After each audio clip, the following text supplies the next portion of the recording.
Hello, नमस्ते everyone.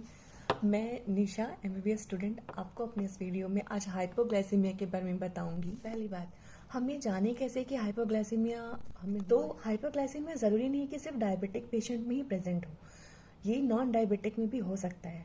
तो पहले ये जानते हैं कि नॉन डायबिटिक में कैसे हो सकता है। दोस्तों, नॉन डायबिटिक में जैसे कि बहुत लंबे टाइम तक आजकल भारतीय घरों में ये देखा जाता है कि बहुत लंबे टाइम तक लोग फास्टिंग में रहते हैं, या फिर अल्कोहलिक पेशेंट्स में जैसे ड्रग्स भी होते हैं जिनकी वजह से हाइपोग्लाइसेमिक हो जाते हैं, या फिर किसी तरह का इन्फेक्शन या फिर गैस्ट्रोपैथी भी इसका मुख्य कारण हो सकता है। हम लोग ये क्यों कहते हैं कि हाइपोग्लाइसीमिया बहुत ही डेंजरस कंडीशन है, क्योंकि इस कंडीशन में ये होता है कि हमारे ब्लड का जो शुगर लेवल है, जैसे कि हम जानते हैं कि वो 50 मिलीग्राम पर डेसीलीटर से कम हो जाता है, जिसका नॉर्मल रेंज 70 से 110 मिलीग्राम पर डेसीलीटर फास्टिंग के पहले, और आफ्टर जब हम खाना खा लेते हैं उसके बाद 110 से 140 तक नॉर्मल होता है। तो जब कभी ये हमारा ब्लड शुगर लेवल 50 मिलीग्राम पर डेसीलीटर से कम हो जाता है, तब हमारे ब्रेन को ग्लूकोज, जो कि वेट बहुत ज़्यादा ही एसेंशियल है, वो उसको मिल नहीं पाता सर्वाइव करने को।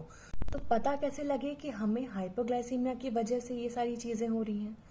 पहली चीज़ कि अगर किसी भी पेशेंट को ज़रूरत से ज़्यादा पेशाब आना, भूख लगना, स्वेटिंग होना, कंफ्यूजन होना, मन का चिड़चिड़ा होना, फिर एंजाइटी या फिर कांपना, लेने में इनकोऑर्डिनेशन, या फिर ऑल्टर्ड विजन की वजह से, या फिर इनकोऑर्डिनेशन जैसी चीज़ों में पता लग सकता है। या फिर कुछ ऐसे भी हैं जैसे कि थकान होना, फिर सर दर्द होना, इन सब की वजह से ये हाइपोग्लाइसीमिया हो सकता है। तो प्लीज़ आप अपने डॉक्टर को जाके मिलिए, उनसे सलाह लें। अब हम लोग जानते हैं कि डॉक्टर हमें कौन कौन से टेस्ट प्रेफर करते हैं, जैसे कि blood sugar level, liver function test, kidney function test, serum insulin level, peptide level.